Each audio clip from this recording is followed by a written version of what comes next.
Je vais être franc avec vous, là, quand je travaillais dans les salons de l'auto, les gens qui étaient plus haut placés, ils voulaient jamais passer du temps sur le plancher du salon de l'auto. Puis ils voulaient jamais se mêler aux personnes normales.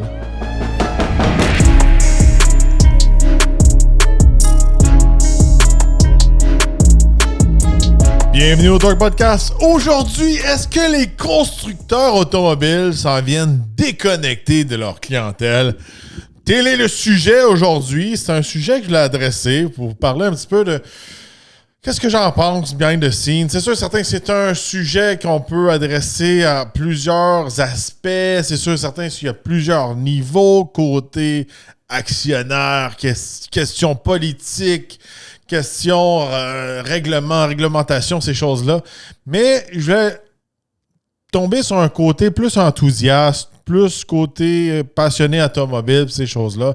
Puis une des raisons pourquoi ils sont déconnectés de plus en plus, tout dépendant de la compagnie. C'est sûr et certain, plus que la compagnie est grosse, plus que des fois la compagnie vient déconnecter de sa clientèle parce qu'elle essaie de faire un produit global pour des marchés différents, avec aussi de plus en plus, surtout dernièrement, des politiques différentes. Fait que de ce côté-là, regardez, ça fait des gros changements.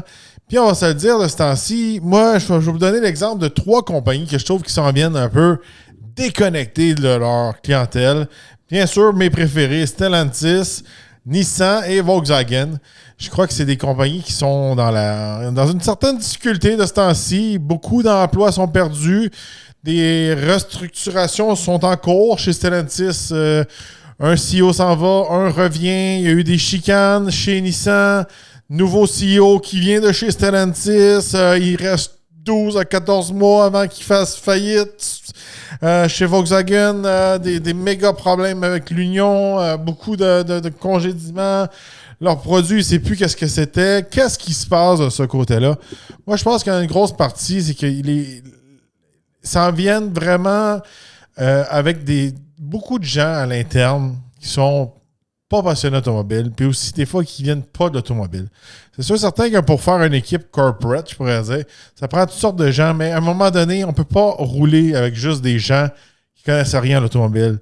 De plus en plus, je vois qu'il y a des changements dans les dernières années. C'est des gens qui viennent de certains côtés marketing, qui viennent d'agences avec un background de comptable. C'est bon d'avoir des gens qui manipulent des chiffres, mais on voit que de plus en plus, dans les produits, c'est juste des gens qui manipulent des chiffres, puis des présentations PowerPoint, puis des sheets Excel, moi, que j'appelle. C'est des gens qui veulent juste montrer des chiffres pour bien paraître puis avoir une promotion. Et non pour donner un bon produit à leur clientèle, puis aussi à faire avancer leur compagnie à long terme. Les gens qui dirigent ces compagnies-là, surtout, on va prendre l'exemple aujourd'hui de chez Stellantis avec Carlos Tavares. Là, c'est sorti partout, j'en ai parlé. Selon moi, si j'avais fait des spéculations, mais là, c'est en train de sortir dans tous les médias, c'est la personne qui voulait éliminer les V8. Puis, je vous rappelle que moi, qui ai déjà travaillé corporate, quand j'étais chez Ford, les gars de chez Ford Trucks, ils m'avaient dit que les boss voulaient éliminer les V8 dans le temps. On revient en 2012 environ. Puis ils voulaient remplacer ça juste par des EcoBoost. Puis c'était une équipe de passionnés, l'équipe de Ford Truck, qui avait dit non, il faut garder le V8, c'est important, blablabla.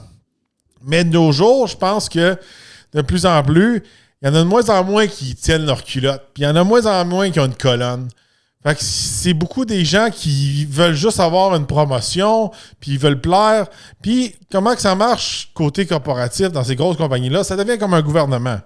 Puis tout le monde veut plaire au président, au premier ministre. Tout le monde le tête, puis tout le monde dit oui, t'es beau, puis t'es fin, puis tout le kit. C'est ça qui se passe aussi quand ils font des recherches et développement, puis ils font des sondages, puis ils font des caucus group, ces affaires-là. Ils demandent à des gens qui veulent avoir un certain résultat. Ils vont pas demander à leur vraie clientèle sur le plancher des vaches, que j'appelle, pour leur demander en vrai. Ils vont demander à des gens que les gens qui ont le temps de faire ces espèces de caucus group-là, c'est du monde qui n'ont sûrement pas un emploi à temps plein puis ils n'ont pas le budget de s'acheter un véhicule ou de travailler avec ce véhicule-là. Fait que ça vaut rien. Des fois aussi, c'est là, ils viennent, ils font des produits, ils font des recherches, ils font des affaires pour... Au lieu de faire un bon produit, c'est pour plaire à leur boss plus haut. Puis comme je vous dis, de plus en plus, ces gens-là, ils sont de moins en moins passionnés. C'est des gens de chiffres, c'est des gens qui calculent, puis ci, puis ça, puis ils veulent juste plaire aux actionnaires, ils veulent juste plaire au gouvernement, puis ces choses-là, puis ça se sent. On le voit, regardez, chez Stellantis, ils nous ont planté plein de produits italiens qu'ils ne voulaient pas ici. Chez Nissan, les produits s'en venaient de plus en plus cheap, de plus en plus dépassés, de plus en plus que les gens ne voulaient pas. Chez Volkswagen, depuis Volkswagen, je suis désolé, depuis 2015, là, depuis le Dieselgate, là, à chaque fois que j'embarque dans un Volkswagen, je suis découragé. La semaine passée, j'en avais un. Regardez, je vais venir avec mon essai. Mais je trouvais que c'était la classe 2025. Sur papier, là, c'était comme il y a le bon nombre de rangées, il y a le bon nombre d'accessoires. Il essaie de compétitionner contre Hyundai. Là, je mets plein d'accessoires. Mais tout dans le véhicule, ils mettent tout ça pour dire regarde, on a coché ça, on a coché ça, on a coché que ça. Puis ça marche pas. On dirait que c'est un produit. Un Volkswagen, je trouve que c'est égal presque à un Nissan maintenant.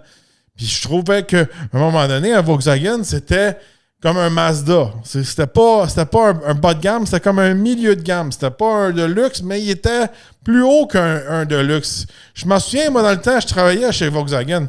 J'ai fait des salons d'auto avec Volkswagen. Puis les gens étaient comme, mais moi, je vais pas chez Honda, puis je vais pas chez Ford, je vais chez Volkswagen parce que c'est plus haut. Puis même à un moment donné, ils considéraient que Volkswagen, c'était égal à Acura. Puis, je vais être franc avec vous, ça l'était un peu, là. Ça, on revient dans le temps des Touareg, là, des Phaeton, puis des Super Passat, puis il y avait des super produits chez Volkswagen dans ce temps-là. Un Touareg, là, c'était un vrai truck, là. La classe est très loin d'un Touareg, là. Mais on s'en vient avec un produit comme dilué, qu'on dirait que il y a des gens en direction qui disent de toute façon, tout le monde est con. On dirait qu'ils prennent le monde pour des cons. C'est comme, on va te mettre ça, tel gadget, tu vas avaler ça, puis tu vas penser que c'est bon. Mais à un moment donné, les gens, ils commencent à faire 1+1, puis payer cher pour ça, puis ben là, ça fait pas de sens. Je trouve que les gens s'en viennent déconnectés. Puis, je vais être franc avec vous, là, quand je travaillais dans les salons de l'auto, les gens qui étaient plus haut placés, ils voulaient jamais passer du temps sur le plancher du salon de l'auto. Puis, ils voulaient jamais se mêler aux personnes normales. Il venait jamais. C'est bien, bien rare qu'il y en a un qui venait s'habiller normalement. Il mettait pas son suit avec sa pin, puis son autre pin avec le pays, puis faire le big shot pour être sûr que tout le monde le suce. Là, c'est comme. Je suis un peu raw quand je parle, là, mais c'est comme. Il voulait se faire têter. Il y avait personne qui était haut placé qui venait faire des missions undercover, que j'appelle. Puis. Venez prendre le pouls, qu'est-ce que les gens disent, qu'est-ce que les gens aiment, quelles questions qu'ils posent, qu'est-ce qu'ils demandent. Puis aussi, aller dans d'autres hubs que juste aller à New York, puis à Détroit, puis à LA. Aller dans d'autres marchés aussi. Qu'est-ce qu'ils disent en Floride? Qu'est-ce qu'ils disent à Vancouver? Qu'est-ce qu'ils disent à Québec? Puis, moi, pendant plus de 10 ans, presque 15 ans, j'ai fait toutes ces villes-là. Puis j'ai vu qu'est-ce que les gens demandaient comme question. Qu'est-ce qu'ils voulaient comme produit? Puis qu'à un moment donné, il faut que tu t'adaptes au marché auquel que vous attaquiez un peu. Tu sais, je vous donne un exemple. À chaque année, je faisais c'était les finales du rodéo à Regina, en Saskatchewan. Mais là-bas, c'était tous des gars de rodéo. Ils allaient là aussi pour acheter du bétail et des chevaux. C'était surtout du bétail, là. Puis c'était des cowboys qui venaient dans l'entour du monde. Puis c'est tous des gars super riches. Puis, dans mon rapport que j'avais fait, je suis comme, ça donne à rien d'emmener un Focus électrique ici, le monde ne veut rien savoir. Mais ça, il ne faut pas dire ces choses-là parce qu'ils veulent que.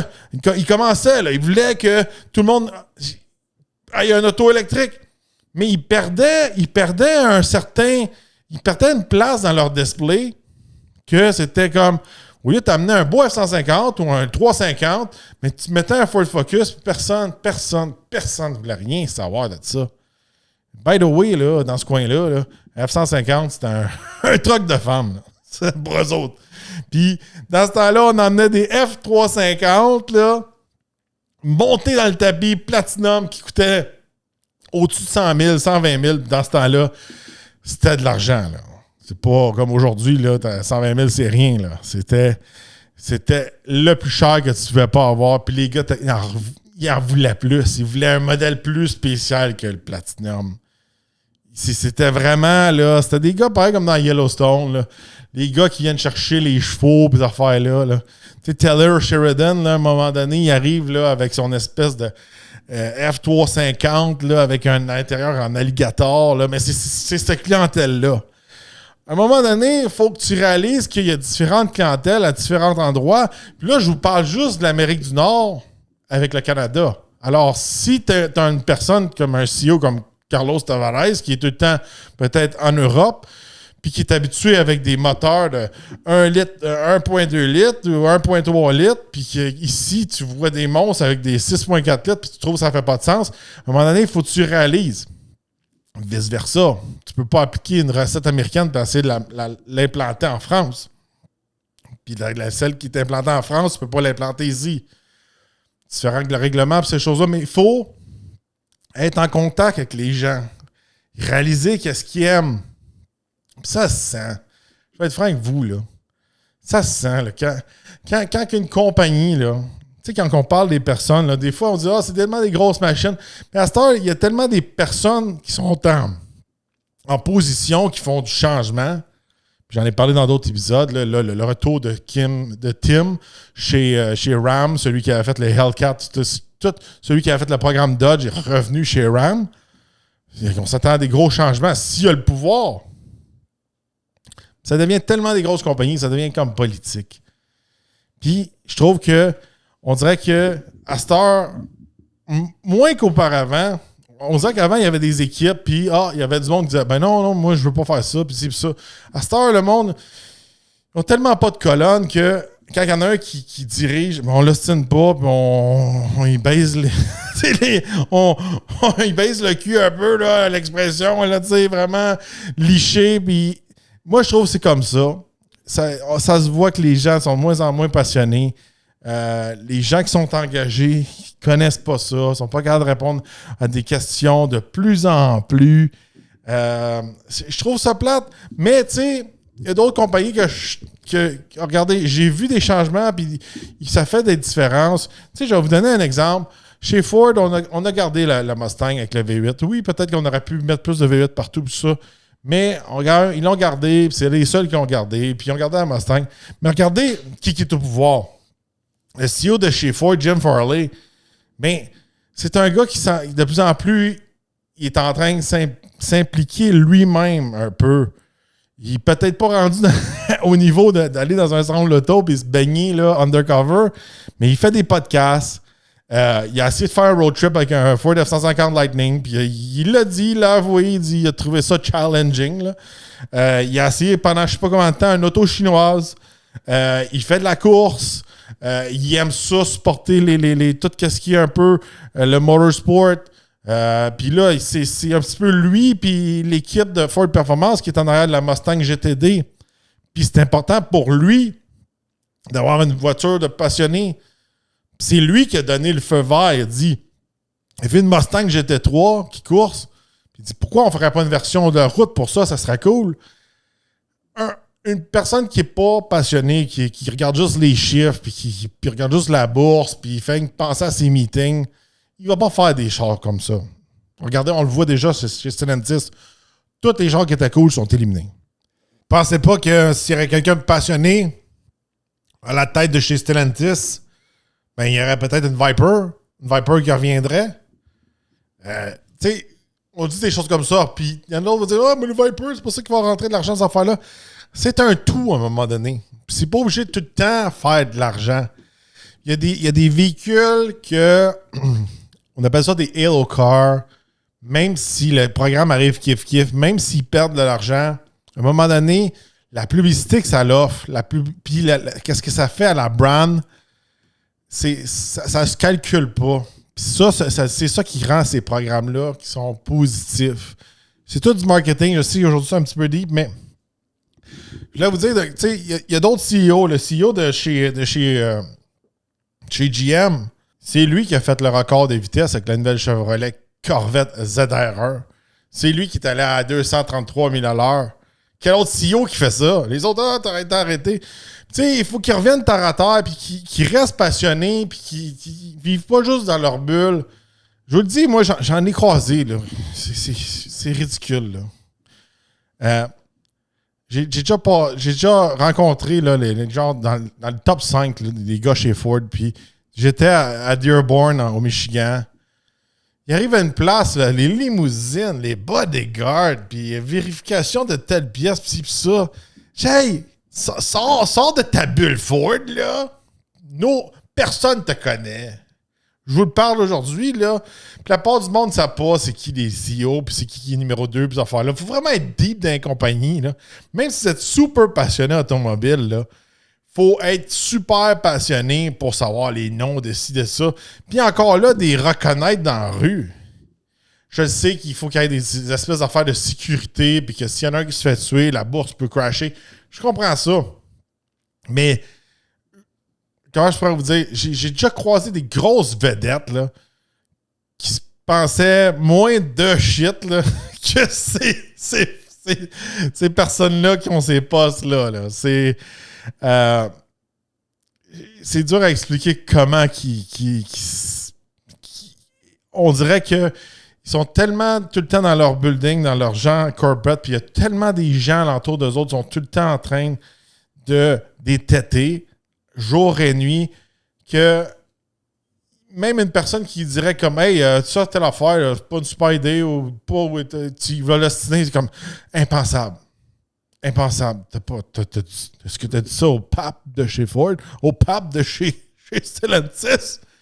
Tu sais, c'est un petit peu ça qui se passe, puis c'est le pourquoi qu'ils viennent de plus en plus déconnectés. Puis aussi, des fois, ils ne voient plus la clientèle normale. S'ils demeurent dans une espèce de hub où il y a beaucoup d'argent, sont toujours à LA, sont toujours à New York, sont toujours peu importe, une place en Europe, peu importe. Même là, ça peut être aussi côté japonais, ils sont toujours à Tokyo pour ces choses-là. À un moment donné, tout est comme, moi, j'aimerais ça avoir un truck pas trop cher, pas trop d'équipement, que peut-être qu'il serait en bas de 50 000 $. Et eux autres, ils réfléchissent des fois même plus à ça. On le voit dans les nouveaux produits, je le vois là, dans les nouveaux expéditions, puis des affaires, les prix montent en fou, puis super cher, puis tu sais, ils pensent que tout le monde font 100 000 $. Puis ça ne passe pas par maison, là, par personne. Là. On dirait que tout le monde à cette heure, là, tout le monde fait 100 000 $, puis tout le monde est capable de s'acheter un char à 80 000. On dirait que c'est ça. Puis on dirait que, moi, je vais vous le dire, là, regardez, j'allais dans des marchés que, comme je vous dis, j'allais à Regina avec des cow-boys qui étaient riches, qu'un truck à 100 000, il n'y avait rien là pour eux autres. J'allais dans d'autres marchés, ils regardaient un F-150 qui était à 70 000, fait comme, wow, c'est quoi ça? C'est bien trop cher. Même quand je faisais de la formation pour Ford, à un moment donné, j'étais arrivé je pense que c'est à Nouveau-Brunswick ou au Newfoundland, whatever. Je pense au Nouveau-Brunswick. On est arrivé avec notre F-150 Platinum. C'est la première fois quasiment qu'on lançait le Platinum. Ils nous ont regardé, c'est quoi ça? Le Drug Dealer Edition, là? Personne ne va vouloir chauffer ça ici. Des mecs gros de même, puis un gros prix de même, puis flashé de même. Ça marche pas. D'un autre côté, c'est comme... Tu vas en Floride, t'aurais un 150 Platinum, t'es un jardinier. Puis, je vais vous dire, je fais déjà dire plusieurs fois à Miami, les gens voulaient s'acheter un Shelby GT500, mais ils trouvaient que ça valait comme d'un auto pauvre quand il s'en allait à son club de golf ou à son club de tennis privé. Ils voulaient un Lincoln, mais avec un moteur GT500 en dessous. Ils voulaient pas avoir l'air d'un gars qui chauffe juste un Mustang. Différentes clientèles, mais ça, c'est des choses qu'on voit juste quand on est en contact avec les gens. En contact, à répondre à leurs questions. Est-ce que les gens sont allumés? Sont-tu riches? Sont-tu pauvres? Sont-tu stupides? Tu sais, c'est des choses qu'ils voient. J'en ai vu, moi, là, dans le salon de l'auto, des personnes qui venaient nous voir et nous demandaient comment mettre le cruise control. Ou encore, tantôt, quand je suis allé au Costco, quelqu'un m'a vu acheter de l'eau de coconut. Il m'a dit, monsieur. J'ai dit, oui. qu'est-ce que vous faites avec de l'eau de coconut? Je dis, ben, je la bois. Qu'est-ce que tu veux que je te dise? Puis là, la madame t'a fou l'insulter. Mais là, moi, je savais pas qu'on buvait ça. Je suis OK. Bonne journée. Tu sais, pas tout le monde est allumé au même niveau, là. On va se le dire. Mais je pense que des compagnies comme Stellantis, il faut que ça l'analyse marché par marché. Arrêtez d'essayer de faire quelque chose de global. Essayez de penser que toi, tu es italien, tu penses que tu as la solution à tout, peu importe, avec ton produit français, italien, puis tu apportes ça ici. Encore là, vice-versa. Ça ne marche pas pour le marché canadien puis américain. Ça prend des gars de truck pour faire des trucks. Ça prend des gars de muscle car pour faire des Dodge. Ça prend des gars de Jeep pour faire des Jeep. C'est bien plate, là. Puis il y a eu plein d'erreurs, là. Puis chez Nissan, je sais même pas où commencer. Ils ont perdu littéralement qu'est-ce qu'ils faisaient de Nissan. Je pense qu'ils se sont trop concentrés à faire des produits cheap et à essayer de faire du volume. Puis ils se sont rendus avec une clientèle, surtout aux États-Unis, je suis désolé, là. Il y a une clientèle que c'est la clientèle souvent qui ne passe pas aux autres concessionnaires là, au crédit, puis chez Nissan, ils vont passer. En Floride, en tout cas, c'était comme ça. Faut voir certains horizons. Moi, je parle souvent dans le podcast du marché canadien, américain. Américain beaucoup parce que ça affecte beaucoup le marché canadien. On le voit qu'il y a des compagnies qui viennent déconnecter. Des fois, quand la compagnie est plus, je pourrais dire, des fois plus petite, des fois elle est en contact mieux avec sa clientèle. Tu sais, qu'est-ce que j'ai vu? Une compagnie qui est qui a quand même un bon succès ici au Canada, surtout au Québec. Je prends l'exemple de Subaru. Subaru, pas une méga compagnie, mais ils sont capables de faire des modèles spécifiques pour leur marché du Canada, puis s'appliquer à faire quelque chose pour les Canadiens, puis se concentrer sur leur marché. Puis je pense que ça les rend un petit peu plus unique que des grosses compagnies qui s'attardent moins à faire ces choses-là. Puis je pense qu'à cause qu'ils sont peut-être un peu moins gros, moins de personnel, moins de lichage, bien, ils sont capables d'être un peu plus en contact avec les gens, puis les écouter, puis savoir qu'est-ce qu'ils veulent. Ça fait un gros changement. Puis je vous dis, c'est rare là, que le département canadien peut vraiment faire des gros changements sur leur modèle. Comme j'ai vu chez Subaru. Là, des fois, il y en a quelques-uns d'autres compagnies, mais je trouve que chez Subaru, vraiment, dans ce côté-là, ils ont la touche. Fait que, tu sais, qu'est-ce qui est important? C'est d'avoir des gens moindrement qualifiés, des gens qui aiment l'automobile, des enthousiastes. C'est important de garder des enthousiastes automobiles dans ta compagnie. Puis c'est important de continuer à faire des événements. Salon de l'auto, événements de course, des événements d'été, des choses pour être impliqué avec les gens, parler face à face avec les gens. Je sais que ces événements-là coûtent cher, ces choses-là. Mais je pense que de plus en plus, avec les réseaux sociaux, tout ça, il y a un certain contact qui est perdu avec le temps. Puis, l'autre jour, justement, j'étais à mon gym, puis j'ai une vieille madame qui est venue me parler pour me demander des questions automobiles. Ça m'a fait un flashback un peu quand je travaillais dans le salon de l'auto, parler avec une clientèle normale, je pourrais vous dire. Oui, c'est une clientèle qui est intéressée à l'automobile, mais il y a une différence entre le gars qui écoute 100 épisodes du Torque Podcast, puis la vieille madame qui dit « Ah, mais tout le monde me dit que tu connais les autos, fait qu'est-ce que je devrais faire? » Puis la madame avait des questions très legit. Là. C'était comme... elle me dit... à la télé, ils nous disent de changer notre auto pour des véhicules électriques. Moi, j'ai pas 60 000, 70 000 pour changer. Elle dit, j'ai même pas 40 000 pour changer d'auto.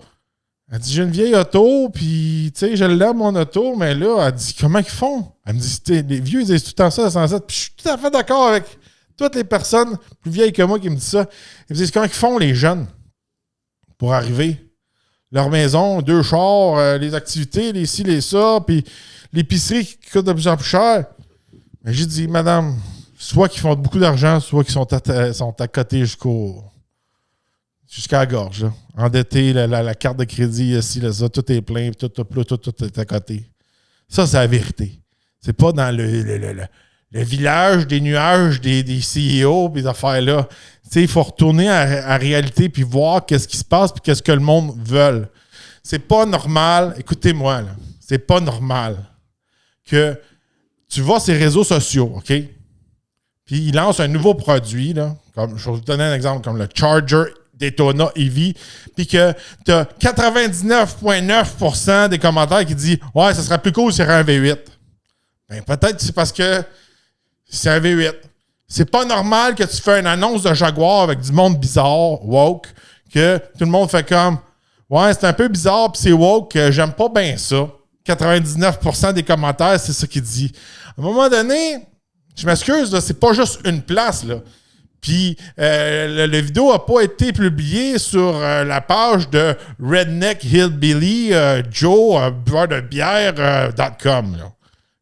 Ça a été publié à plein de places. Puis quand tu vois toujours la même affaire arriver, puis quand tu vois que, là, c'est un groupe aux États-Unis, là, c'est un groupe de Québécois ici, puis là, c'est une autre place que ci, puis ça, puis dans plusieurs places, c'est tout le temps le même commentaire. Il est où le V8? Wow, eux autres, c'est bizarre.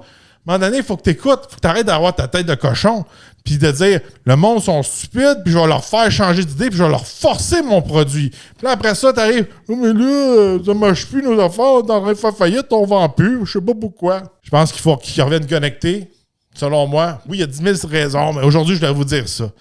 Ils s'en viennent déconnectés. Je l'ai vu avec le temps. Je l'ai vu qu'ils ne voulaient jamais aller sur le plancher des vaches. Ils ne voulaient jamais se mélanger. Il voulait toujours dealer avec une personne qui est les têtes, une agence qui est tête, une affaire, un qui dit qui est beau puis qui est fin, puis ces affaires-là. Puis jamais, genre, juste faire la mission undercover. Là. Puis aller demander vraiment à du vrai monde puis aller à différentes places. Je vous dis, c'est ça qui est la clé. Puis, au moins, nous, les gars, dans le temps qu'on faisait le salon de l'auto, on faisait un rapport avec des feedbacks des gens. Puis on envoyait ça à la maison mère. Qu'est-ce qu'il faisait avec ça? Il déchirait-tu? Il se torchait-tu avec ça? Ou il lisait vraiment? Je ne sais pas. Regardez. Mais je pense que les gens ont encore une bonne influence, surtout quand ils n'achètent pas n'importe quoi, que les ventes descendent. D'un autre côté, je pense que les journalistes, les chroniqueurs automobiles, quand ils se plaignent tous de la même affaire, je pense qu'à un moment donné, ils commencent à écouter de ce côté-là. Mais tu sais, l'affaire qu'il y a, c'est que si les personnes qui sont en place sont zéro passionnés automobiles, pensez-vous qu'ils prennent le temps de regarder les chroniques, les podcasts, les ci, les ça, aller le week-end à un événement automobile? Ils s'en foutent. Tout ce qu'ils veulent, c'est monter dans l'échelon de leur carrière. Là. Fait que, faut garder ça en tête. Si vous n'êtes pas au courant comment ça marche un peu corporatif, même si je ne baigne plus là-dedans, je suis en contact encore avec ces gens-là. Puis je vois comment que ça change avec le temps. Fait que je suis capable de prendre le pouls quand même de ces personnes-là.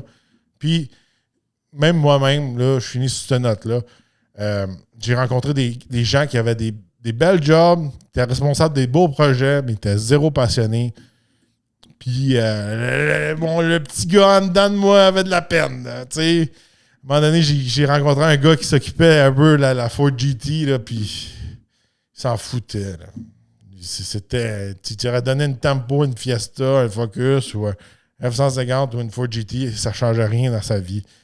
Il était zéro intéressé, là, puis je trouvais ça décevant. Alors, dites-moi dans les commentaires, qu'est-ce que vous en pensez? Pensez-vous que les compagnies sont déconnectées? Quelle compagnie, selon vous, est la plus déconnectée? Et quelle compagnie, selon vous, est la plus connectée? Celle qui est la plus à l'écoute de leur clientèle? Dites-le moi dans les commentaires. N'oubliez pas d'aller m'encourager dans la section VIP. Lien dans la description. Ça coûte pas cher, ça nous encourage. On vous bombarde pas de publicité. Fait que c'est un peu la façon de nous encourager. Puis en plus, vous avez des épisodes VIP supplémentaires. Jusqu'à 22 épisodes maintenant. C'est très apprécié. Ceux qui nous encouragent dans le VIP, vous êtes une belle gang. Vous êtes nouveau, n'oubliez pas de vous abonner, liker, de partager. On se revoit dans un prochain podcast.